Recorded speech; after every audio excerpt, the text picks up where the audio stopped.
اور بڑے کرم والے ہیں، یہ بڑے حسن والے ہیں اور بڑے جلال والے ہیں، بڑے جمال والے ہیں، یہ آخری نبی ہیں، یہ آخری رسول ہیں، یہ عظیم المرتبت ہیں، یہ دنیا میں سب سے بہترین ہیں، یہ کائنات کے سب سے حسین ہیں، یہ حسن کائنات ہیں، یہ جلال کائنات ہیں، یہ جمال کائنات ہیں، یہ روب کائنات ہیں، یہ دبدبہ کائنات ہیں، یہ خوبی کائنات ہیں، یہ وصف کائنات ہیں، یہ صفات کائنات ہیں، یہ محمد مصطفیٰ ہیں، یہ احمد مجتبیٰ ہیں، یہ خیر الورا ہیں، یہ بدر الدجا ہیں، یہ شمس الضحیٰ ہیں، یہ رحمت للعالمین ہیں، یہ شفیع المذنبین ہیں، یہ خاتم النبیین ہیں، یہ سید الاولین والآخرین ہیں، یہ راحت العاشقین ہیں، یہ نبیوں کا بھی سردار ہیں، یہ رسولوں کا بھی سردار ہیں، یہ کائنات کے بھی نبی ہیں، زمین کے بھی نبی ہیں، آسمان کے بھی نبی ہیں، ستاروں کے بھی نبی ہیں، ذروں کے بھی نبی ہیں، پہاڑوں کے بھی نبی ہیں۔ بھائی یہ نبیوں کے بھی نبی ہیں اور رسولوں کے بھی نبی ہیں، اور کائنات میں ہر چیز سے سب سے اعلیٰ ہیں۔ لا یمکن الثناء کما کان حقہ بعد از خدا بزرگ کوئی قصہ مختصر، محمد الرسول اللہ کے بعد حضور کی تعریف کی جائے گی اور حضور کے اوصاف بیان کیے جائیں گے اور حضور کی شان بیان کی جائے گی کہ آپ کی تبلیغ یہ ہے، آپ کی تعلیم یہ ہے، آپ کی حکمت یہ ہے، آپ کا بیان یہ ہے اور آپ کا بیانیہ یہ ہے، اور آپ کہیں گے یہ اور آپ کہتے یہ ہیں، اور آپ کا حسب یہ ہے اور آپ کا نسب یہ ہے اور آپ کی تعلیم یہ ہے اور آپ کا لہجہ یہ ہے اور آپ کا انداز یہ ہے اور آپ کا چہرہ یہ ہے۔ کبھی آپ کی فضیلت بیان کی جائے گی، آپ کی اہمیت بیان کی جائے گی، شان بیان کی جائے گی۔ بھائی محمد الرسول اللہ کہنے کے بعد ذہنوں میں دلوں میں یہ خیال آیا کہ آپ کی ولادت کا ذکر ہوگا یا آپ کی رسالت کا ذکر ہوگا یا عدالت کا ذکر ہوگا یا صداقت کا ذکر ہوگا یا امامت کا ذکر ہوگا، صداقت کا ذکر ہوگا اور عظمتوں اور رفتوں کا ذکر ہوگا۔ جب محمد الرسول اللہ کہا تو ذہنوں میں یہ بات آتی ہے، آپ کی معراج کا ذکر ہوگا، آپ کی جہاد کا ذکر ہوگا، آپ کی نماز کا ذکر ہوگا، اخلاق کا ذکر ہوگا، کردار کا ذکر ہوگا، حکومت کا ذکر ہوگا، تسلسل کا ذکر ہوگا، کامیابی کا ذکر ہوگا، کامرانی کا ذکر ہوگا، فتوحات کا ذکر ہوگا۔ نام جو آپ کا لیا جا رہا ہے محمد الرسول اللہ، اس کے بعد آپ کی بات ہوگی، لیکن یکسر بات ہی مختلف ہو گئی۔ نام نبی کا لیا، نام حضور کا لیا، بات حضور کی محمد الرسول اللہ۔ آگے چل کے جب صفات کی باری آئی اور کمالات کی باری آئی اور خوبیوں کی باری آئی اور وصف کی باری آئی اور عظمتوں کی باری آئی اور بات سمجھنے کی باری آئی اور چیزیں کھولنے کی باری آئی اور جناب سختی کی باری آئی اور نرمی کی باری آئی اور سجدے کی باری آئی اور قیام کی باری آئی اور رکوع کی باری آئی، تورات کی بات آئی اور زبور کی بات آئی اور انجیل کی بات آئی اور کھیتی کی بات آئی اور کھیتی کی بات آئی، کھیتی کی حفاظت کی بات آئی اور جناب اس کے پھولنے کی بات آئی اور پھلنے کی بات آئی، تو پھر نبی کا ذکر نہیں ہے۔ نبی کے فوراً نام کے بعد صفات صحابہ کی ذکر کر دی۔ والذین معہ، محمد الرسول اللہ کے بعد والذین معہ، جو ان کے ساتھ تھے، ان کے ساتھ تھے کون تھے، کیسے تھے، کس طرح تھے، کس طرز کے تھے، کس نوعیت کے تھے۔ قرآن نے بات کو کھول کر دشمن کے منہ پہ تماچا دے مارا۔ والذین معہ، جو ان کے ساتھ تھے، اشداء علی الکفار، وہ کافروں پر سخت تھے، رحماء بینہم، آپس میں نرم تھے، تراہم رکعا سجدا، تو نے دیکھے گا رکوع میں، سجدے میں، کسی اور کے لیے نہیں، یبتغون فضلا من اللہ ورضوانا، تیری رضا کے لیے، تیری خوشنودی کے لیے سجدوں میں ان کے سر ہوں گے، رکوع ہوں گے، سیماہم فی وجوہہم من اثر السجود، ان کی پیشانیوں پر سجدے کے نشان ہوں گے، سیماہم فی وجوہہم من اثر السجود، ذالک مثلہم فی التوراۃ ومثلہم فی الانجیل۔ ذکر محمد عربی کا کیا، تعریف صحابہ کی شروع کر دی، نام حضور کا لیا، اوصاف صحابہ کے شروع کر دیے، آغاز حضور سے کیا، اعجاز صحابہ کا شروع کر دیا، ابتدا حضور سے کی، عروج صحابہ کا شروع کر دیا، دنیا کو بتا دیا تم صحابہ کو حضور سے جدا نہیں کر سکتے۔ قرآن میں، تورات میں، زبور میں، انجیل میں، صحیفوں میں، کتابوں میں، زبانوں میں، لفظوں میں، جملوں میں، حکم میں، آیاتوں میں، عبادتوں میں، ریاستوں میں، جہاں بھی تمہیں حضور نظر آئیں گے، ساتھ صحابہ نظر آئیں گے۔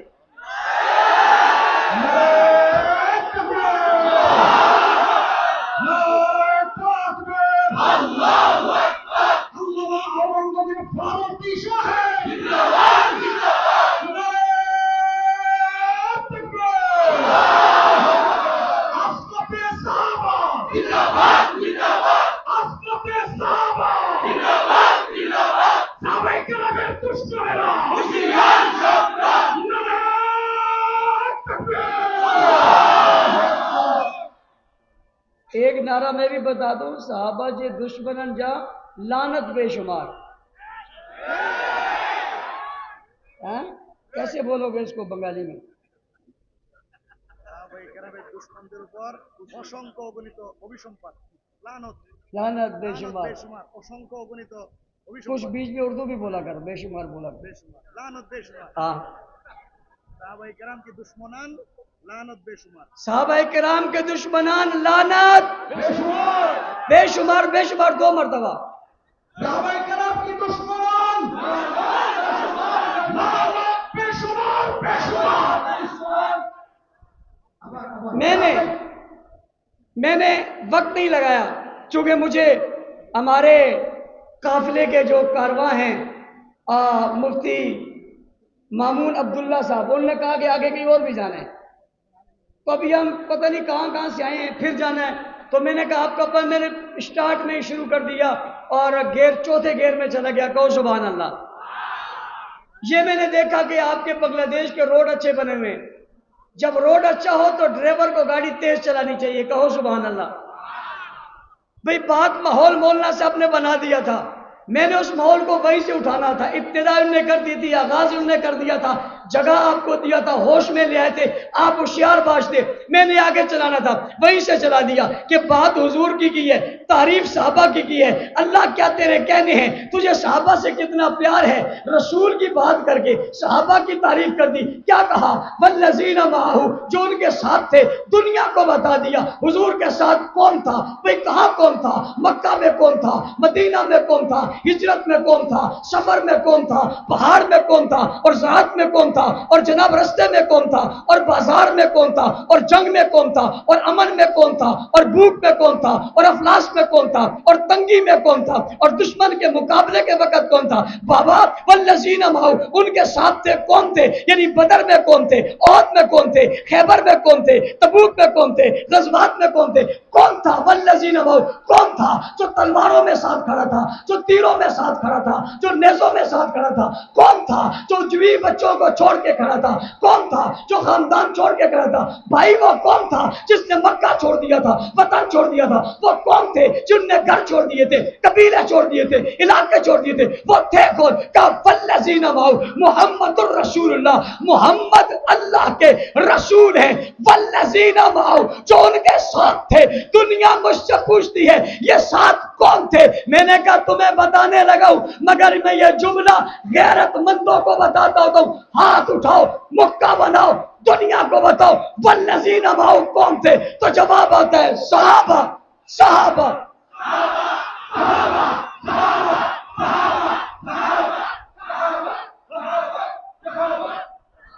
یہ دیکھو اللہ کی شان ہے. 1 منٹ میں آپ کی آواز نکل گئی اور 15 منٹ بعد ہم سانس لیتے ہیں. کہو سبحان اللہ. چاہیے تو ہوتا جتنی دیر میں تقریر کی اتنی دیر آپ صحابہ صحابہ کرتے ہیں. اگر آپ تھک گئے ہو، تھک گئے ہو، تھکے تو نہیں ہو. اور میں ایک جملہ کہا کرتا ہوں، ہمارے پاس تھکا ہوا آتا بھی نہیں ہے، ہمارے پاس تھکا ہوا آتا بھی نہیں ہے. اور تھکا ہوا آئے تو پھر تھکا ہوا رہتا ہی نہیں ہے. کہو سبحان اللہ. والذین معہ کون ہے؟ کون ہے؟ حضور کے ذکر کے بعد جن کا ذکر آیا وہ کون ہے؟ حضور کے نام کے بعد جن کی بات شروع ہوئی وہ کون ہے؟ حضور کی بات کے بعد جن کی بات شروع ہوئی وہ کون ہے؟ حضور کے ساتھ جن کا ذکر آیا وہ کون ہے؟ حضور کے ساتھ جو مل گئے وہ کون ہے؟ حضور کے ساتھ جو کھڑے رہے وہ کون ہے؟ حضور کے ساتھ صف میں جو کھڑے ہیں وہ کون ہے؟ جو نمازی بنے وہ کون ہے؟ جو غازی بنے وہ کون ہے؟ جو حاجی بنے وہ کون ہے؟ بھائی تم سے پوچھتا ہوں، جو مکہ میں ساتھ ہے کون ہے؟ جو بیت اللہ میں ساتھ ہے کون ہے؟ جو مطاف میں ساتھ ہے وہ کون ہے؟ جو حج میں ساتھ ہیں وہ کون ہے؟ جو مزدلفہ میں ساتھ ہیں وہ کون ہے؟ جو مینا میں ساتھ ہیں وہ کون ہے؟ جو ہجرت میں ساتھ ہیں وہ کون ہے؟ جو مدینہ میں ساتھ ہیں وہ کون ہے؟ جو جنگوں میں ساتھ ہیں وہ کون ہے؟ جو نماز میں ساتھ ہیں وہ کون ہے؟ جو عبادت میں ساتھ ہیں وہ کون ہے؟ جو ریاضت میں ساتھ ہیں وہ کون ہے؟ میں نہیں کہہ رہا، میں نہیں کہہ رہا، اللہ کا قرآن کہتا ہے، حضور کے ذکر کے ساتھ کہتا ہے محمد الرسول اللہ والذین معہ۔ میں یہ آیاتیں پڑھتا ہوں، صحابہ کی محبت میں گہرے سمندر میں اتر جاتا ہوں، میں گہرے سمندر میں اتر کر موتی تلاش کرتا ہوں، میں سوچتا ہوں میری زندگی ختم ہو جائے گی، میں والذین معہ کی تفسیر سے تشریح سے باہر نہیں نکل پاؤں گا۔ یہ کتنی گہرائی ہے اس کی کہ حضور کے ذکر کے ساتھ دنیا کو بتا دیا حضور کے ساتھ اور کوئی نہیں تھا، جو حضور کے ساتھ تھے وہ کون تھے؟ پھر تعریف بیان کی اشداء علی الکفار، وہ کافروں پر سخت تھے۔ کسی نے کہا کیسے سخت تھے؟ کہا، بیٹے نے کہا بابا لڑائی میں آپ میرے سامنے آئے تھے، میرا جی چاہتا تو میں اپنی تلوار سے آپ کا سر قلم کر دیتا، باپ سمجھ کر میں نے چھوڑ دیا۔ نبی کے جانشین نے والذین معہ کی حقیقی تفسیر میں والذین معہ سے مراد جناب مفسرین نے ابو بکر کو لیا ہے جو ہر لمحے حضور کے ساتھ ہیں۔ والذین معہ کی تفسیر نے یعنی ابو بکر صدیق نے اپنے بیٹے سے کہا تو نے میدان جنگ میں مجھے نبی کے ساتھ دیکھا اس لیے چھوڑ دیا کہ میں تیرا باپ تھا، لیکن اگر میری نظر میں تو آ جاتا تو میری تلوار تیرے گردن سے فیصلہ کرتے ہوئے تیری گردن اتار دیتی۔ میرے نظر میں تیرے بیٹے ہونے کی کوئی حیثیت نہیں تھی۔ میں نے کہا ایسا کیوں کہا؟ کہ قرآن نے جو صفت بیان کی ہے اشداء علی الکفار، کافر باپ کی صورت میں آئے، بیٹے کی صورت میں آئے، قوم کی صورت میں آئے، قبیلے کی صورت میں آئے، جواب ہے کہ یہ کافر کے لیے کوئی نرمی نہیں ہے، اس صرف جن میں پائی گئی۔ انہیں کیا کہتے ہیں؟ صحابہ کیا کہتے ہیں؟ کیا کہتے ہیں؟ رحماء بینہم۔ ذکر حضور کا کیا، تعریف صحابہ کی شروع کر دی، بات یہاں سے شروع کی، بات وہاں تک پہنچا دی۔ ذہن کہتا تھا تعریف اس کی شروع ہوگی، ان کی شروع ہو گئی، کوئی مسئلہ نہیں، ان کی تعریف بھی اسی کی تعریف ہے، ان کی بات بھی انہی کی بات ہے، ان کا کام بھی انہی کا کام ہے، اس لیے کہ وہ کچھ نہیں ہے، اس کے بغیر وہ سب کچھ ہے ہی، اس کے ساتھ ہیں۔ اگر والذین معہ نہ ہوتے تو اشداء علی الکفار نہ ہوتے، رحماء بینہم نہ ہوتے، تراہم رکعان نہ ہوتے، سجدن نہ ہوتے، یبتغون فضلا من اللہ ورضوانا نہ ہوتے، ان کے درمیان جدائی ہے ہی نہیں، کائنات ساری الٹی لٹک جائے، صحابہ کو نبی کو جدا کیا جا سکتا ہی نہیں۔ کیوں؟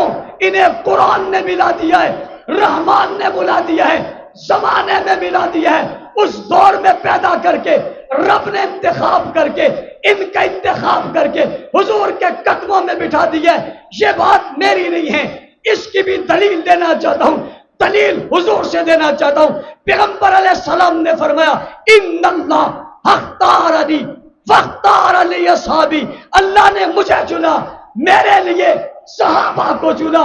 والذین معہ، جو لوگ ان کے ساتھ تھے یہ یوں ہی نہیں آئے، یہ بلائے گئے ہیں، یہ بنائے گئے ہیں، یہ بتائے گئے ہیں، یہ پڑھائے گئے ہیں، یہ سجائے گئے ہیں، یہ سوارے گئے ہیں، یہ لائے گئے ہیں، نبیوں کے قدموں میں، نبی کے قدموں میں بٹھائے گئے ہیں۔ کیسے بٹھائے ہیں؟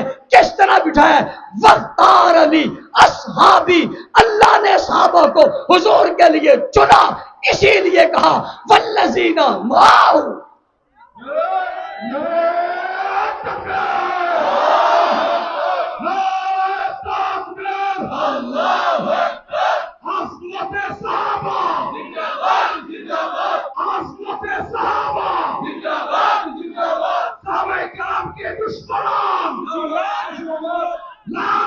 پیشوا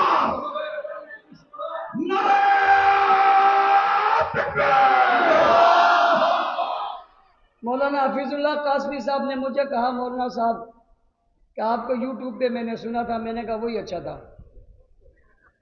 دور سے موٹا لگتا ہوں, تکڑا لگتا ہوں, تازہ لگتا ہوں, قریب دیکھ کے کہا یہ وہ مولوی ہے. اچھا خاصا برم تھا میرا قاسمی صاحب پہ, وہ ختم ہو بنگلہ دیش آ کر. کہو سبحان اللہ. میں نے کہا چلو آج براہ راست دیکھ لو, اللہ کی مرضی ہے. والذین معہ اشداء علی الکفار رحماء بینہم, یہ آپس میں نرم ہے. آج کا دشمن اور آج کا گستاخ اور آج کا صحابہ پر اعتراض کرنے والا کہتا ہے صحابہ آپس میں لڑتے تھے, صحابہ کی آپس میں دشمنی تھی. میں نے قرآن سے پوچھا تو نے ذکر نبی کا کیا, صفات صحابہ کی شروع کر دی, تو نے کوئی ایسی صفت تو نہیں کی نا جو ان میں نہ ہو. وہ کہتا ہے میں نے نبی کے بعد ان کی جو صفات کی ہے ایسے تھوڑی کی ہے, یوں ہی نہیں کی ہے, بڑی تحقیق سے ہوئی ہے. کیا کہا کہ قرآن نے کہا رحماء بینہم, جو کہتے ہیں آپس میں لڑتے تھے وہ جھوٹے ہیں, قرآن سچا ہے. قرآن رحماء بینہم سچا ہے کہ یہ آپس میں نرم دل تھے, ان کا آپس میں پیار تھا. وہ کہتے ہیں مولانا صاحب ہم جھگڑے کی تصویر بتاتے ہیں. میں نے کہا میں پیار کا ہجوم بتاتا ہوں. اس نے کہا وہ کیسے؟ میں نے کہا ذرا تجھے دکھاؤں. طلب کب ہوتی ہے؟ یہ میرے پاس پانی پڑا ہے, مجھے ابھی پیاس نہیں ہے, مجھ سے یہ مانگے میں ان کو دے دوں گا, آپ مانگے آپ کو دے دوں گا. مگر دن کو 16 گھنٹوں کا روزہ رکھا ہو, افطاری کا وقت ہو, مؤذن اذان کہے, میں سارا دن دھوپ میں پھرا ہوں, مجھے گرمی لگی ہو, اب مجھ سے کوئی پانی مانگے, میں کہتا ہوں صبر کر, پہلے مجھے پینے دے. ماں سے بھی کہتا ہوں صبر کر, باپ سے بھی کہتا ہوں صبر کر, بیٹے سے بھی کہتا ہوں صبر کر, اپنی پیاس تو بجھا دوں. ایک ہے 16 گھنٹے کا روزہ رکھنا, 16 گھنٹے کے روزہ رکھنے کے بعد آپ کو طلب ہے, لیکن ایک وہ وقت ہے جب آپ زخمی ہو جاتے ہیں, اور جب بندہ زخمی ہو جاتا ہے پیاس زیادہ لگتی ہے, شدت زیادہ ہوتی ہے, منہ سوکھ جاتا ہے, پانی کو طلب ہو جاتی ہے. آؤ تو میں سناتا ہوں, جنگ کا منظر ہے, صحابی زخمی پڑے ہوئے ہیں, پیاس کی انتہا ہے, پانی پانی کہہ رہے ہیں. ادھر سے پانی آ گیا, اس نے پانی اپنے ہاتھ میں لیا اور گلاس کو کھول کر اپنے منہ سے یوں لگایا.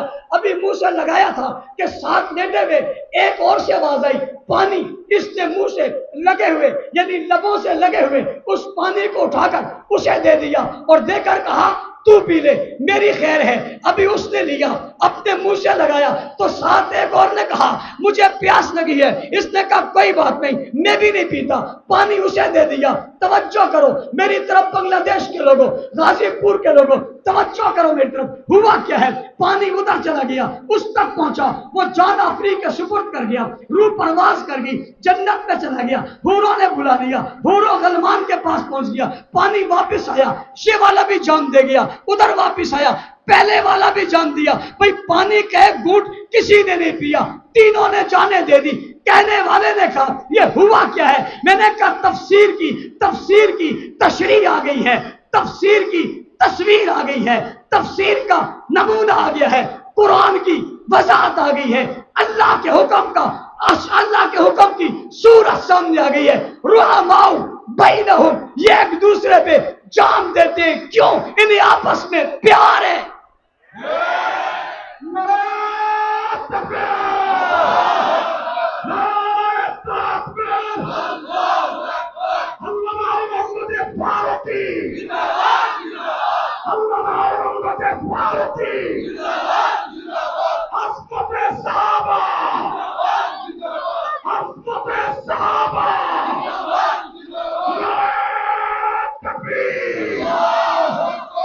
تراہم رکعن سجدہ.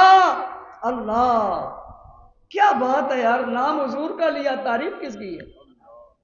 تراہم رکعن سجدہ, دیکھے گا انہیں رکوع میں, سجدوں میں. وہ رکوع میں پڑھے, سجدے میں پڑھے. اللہ تیری عظمتوں پہ کروڑ بار قربان جاؤں, تجھے صحابہ سے کتنی محبت ہے، وہ سجدہ کریں تو قرآن بنا دیتا ہے، وہ رکوع کریں تو قرآن بتا دیتا ہے، ان کی پیشانی پہ اس کے اثر آئیں تو قرآن بتا دیتا ہے، ان کے وجود پہ اثر نظر آئے تو قرآن بنا دیتا ہے۔ تراہم رکعن سجدہ، دیکھے گا ان کو رکوع میں، سجدوں میں، جن کے رکوع اور سجدوں کی بات حضور کے نام کے بعد تعریف بھی آئی۔ آپ سے پوچھتا ہوں وہ کون ہے؟ کون ہے بھائی؟ کون ہے؟ کون ہے؟ قرآن نے جن کے رکوع بتائے کون ہے؟ جن کے سجدے بتائے کون ہے؟ جن کی عبادت بتائی کون ہے؟ جن کی ریاست بتائی کون ہے؟ جن کے اعمال بتائے کون ہے؟ جن کی سیرت بتائی کون ہے؟ جن کی صورت بتائی کون ہے؟ جن کی فضیلت بتائی کون ہے؟ جن کی منقبت بتائی کون ہے؟ یوں نہیں گونج کے کہو صحابہ صحابہ صحابہ صحابہ صحابہ۔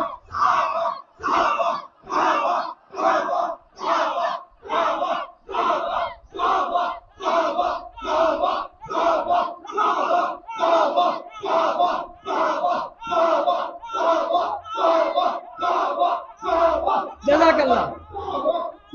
اشتمنا زیادہ ہو گیا، منٹوں سے سیکنڈوں سے منٹوں پہ آ گئے، بات ختم کرنے لگا ہوں۔ یبتغون فضلا من اللہ ورضوانا، علماء کرام کی خصوصی توجہ چاہتا ہوں، بہت خوبصورت جملہ کہنا چاہتا ہوں۔ یبتغون فضلا من اللہ ورضوانا، لکھنے والا لکھتا ہے یہ حکومت کے لیے آئے تھے، یہ اقتدار کے لیے آئے تھے، یہ شہرت کے لیے آئے تھے۔ تو کہتا ہے اقتدار کے لیے آئے تھے، تو کہتا ہے حکومت کے لیے آئے تھے۔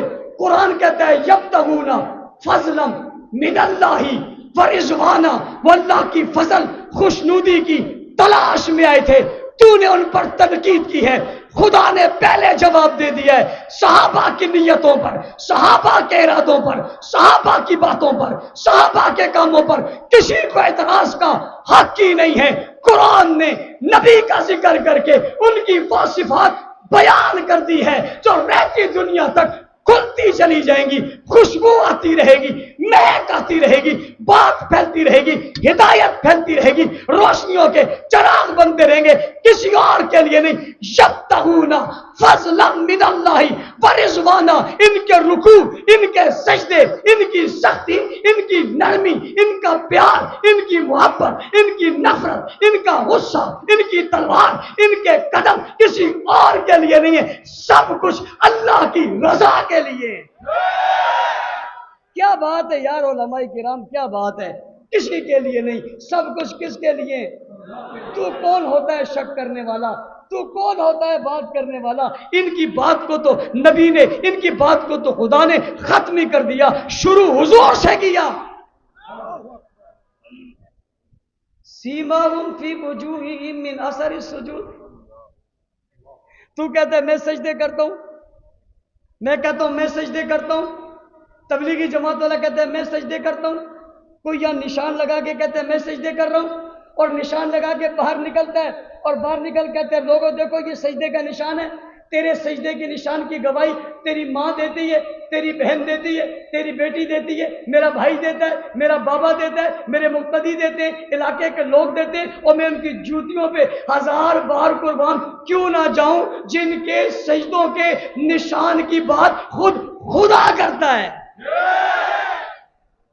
سیماہم فی وجوہہم، چہرے کی بات آ گئی، من اثر السجود، ان کے چہروں پہ، ان کی پیشانیوں پہ سجدوں کے نشان ہیں۔ یہ کون کہہ رہا ہے؟ اللہ کہہ رہا ہے۔ بات شروع کی تھی حضور کی، بات آ گئی صحابہ کے سجدوں پر، بات شروع کی تھی حضور سے، آ گئی صحابہ کے سجدوں پر۔ لوگوں سمجھو، قرآن نے یہ کہہ کر بات ختم نہیں کی، آگے ایک اور جملہ کہہ دیا، اور یہ دشمن کے منہ پہ ایک اور زوردار تماچا ہے۔ آج کی بات نہیں ہے، کل کی بات نہیں ہے، پرسوں کی بات نہیں ہے، یہ بہت پرانی بات ہے۔ قرآن نے کہا یہ ایسے نہیں ہے، یہ کتنے اعلیٰ ہیں، آج کی بات نہیں ہے، مثلہم فی التورات، ان کی مثالیں تورات میں، مثلہم فی الانجیل، ان کی مثالیں انجیل میں۔ اور اگر میں جملہ کہوں، حضرت فاروقی شہید کہتے تھے اتنی تعریف تورات میں تورات کے ماننے والوں کی نہیں ہے جتنی تعریف تورات میں حضور کے یاروں کی ہے۔ بھئی اتنی تعریف انجیل میں انجیل والوں کی نہیں ہے جتنی تعریف انجیل میں محمد کے پیاروں کی ہے۔ مثلہم فی التورات ومثلہم فی الانجیل، ان کی مثالیں تورات میں ہیں، ان کی مثالیں انجیل میں ہیں۔ بھائی بات شروع کی تھی کس کی؟ نبی کی، تعریف آ گئی کس کی؟ صحابہ کی، آغاز وہاں سے ہوا تھا، بات یہاں تک پہنچی۔ توجہ کرنا میری طرف، بات حضور کی ولادت کی شروع ہوتی ہے، رسالت کی شروع ہوتی ہے، تبلیغ کی شروع ہوتی ہے، پیغام کی شروع ہوتی ہے، نبوت کی شروع ہوتی ہے، ختم نبوت کی شروع ہوتی ہے۔ بات وہاں سے شروع ہوتی ہے، بات قسطنطنیہ آ جاتی ہے، بات کابل آ جاتی ہے، بات پشاور آ جاتی ہے، بات سکر آ جاتی ہے، بات بنگلہ دیش آ جاتی ہے، غازی پور آ جاتی ہے، ڈھاکہ آ جاتی ہے، آپ کے شہروں میں آ جاتی ہے، گلگت بلتستان تک چلی جاتی ہے۔ بات وہاں سے آتی ہے، یہاں تک پہنچ جاتی ہے۔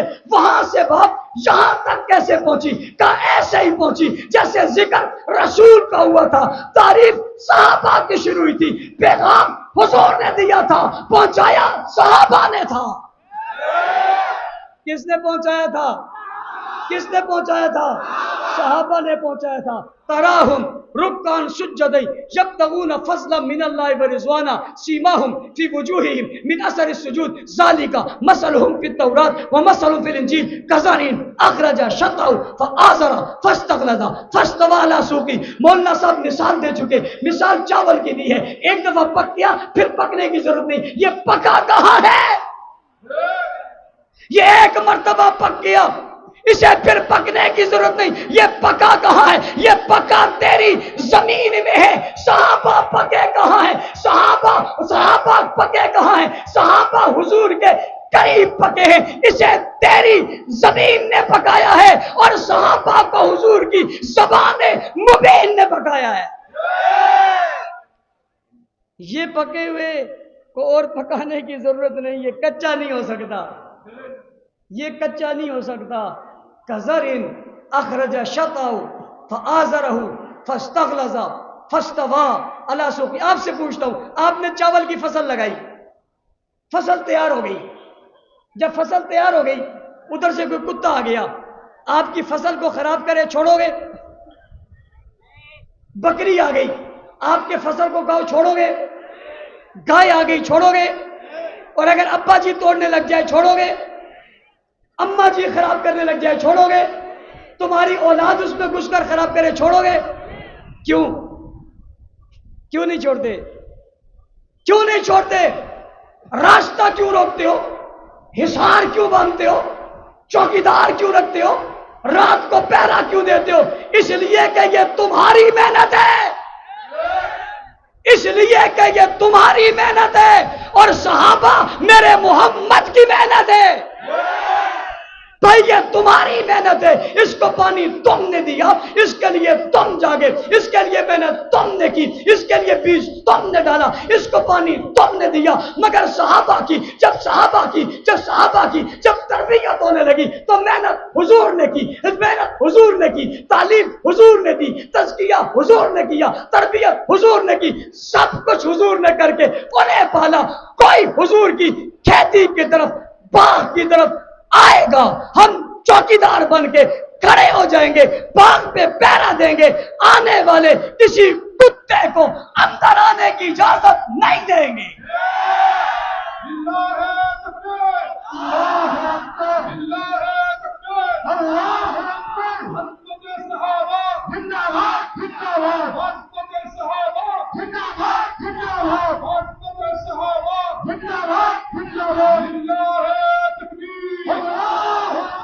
بھائی آپ سے پوچھتا ہوں، کسی کو اجازت دیں گے؟ کسی کو صحابہ پر بھونکنے کی اجازت دیں گے؟ نہیں دیں گے۔ یہی ہمارا مشن ہے، یہی ہمارا نظریہ ہے۔ اللہ کے رسول کی دی ہوئی ساری چیزیں صحابہ کے پاس ہیں. جو صحابہ پر حملہ کر رہا ہے وہ دین پر حملہ کر رہا ہے. ہم نے اس دین کے دشمن کا راستہ روکنا ہے، کھڑے ہونا ہے، سپاہی بننا ہے. بتاؤ سپاہی بنو گے نہیں بنو گے؟ سپاہی بنو گے نہیں بنو گے؟ رضاکار بنو گے نہیں بنو گے؟ خادم صحابہ بنو گے نہیں بنو گے؟ غلامان صحابہ بنو گے نہیں بنو گے؟ فدایان صحابہ بنو گے نہیں بنو گے؟ صحابہ کے تذکرے کرو گے، ہر جگہ کرو گے. پہلا طریقہ، اپنے گھروں میں بچوں کے نام صحابہ کے رکھو، اپنی گلیوں کے نام صحابہ کے رکھو، اپنے بازاروں کے نام صحابہ کے رکھو. اپنے علماء سے خصوصاً کہتا ہوں، درس قرآن صحابہ کے حوالے سے دو، حکایت صحابہ کی تعلیم کرو. ہر بچے کے پاس صحابہ کی محبت پہنچنی چاہیے. میرا درد دل ہے، میں دنیا میں اس درد دل کو لے کر گھوما ہوں، اور وہ درد دل یہ ہے کہ میں نے لوگوں کے دلوں میں صحابہ کی محبت کو اتنا بٹھانا ہے کہ ان کی دل کی دھڑکن میں جب بھی دھڑکے صحابہ کا نام دھڑکے. میں آپ کے دلوں کو بھی صحابہ کی محبت میں دھڑکانا چاہتا ہوں. ہم نے بہت دیر تک ورد کرنا ہے، صحابہ صحابہ کہنا ہے، اپنے دل سے گندگی کو، غلاظت کو نکال کر صحابہ کی محبت کو بھرنا ہے. دشمن کو پیغام دینا ہے، ہم صحابہ کے چاہنے والے ہیں، ہم صحابہ کے محب ہیں، ہم صحابہ سے محبت کرنے والے ہیں. دنیا کو بتا دو ہم صحابہ کے غلام ہیں. ہاتھ اٹھاؤ، مکہ بناؤ، ترانہ لگاؤ، صحابہ صحابہ صحابہ صحابہ صحابہ صحابہ صحابہ صحابہ صحابہ.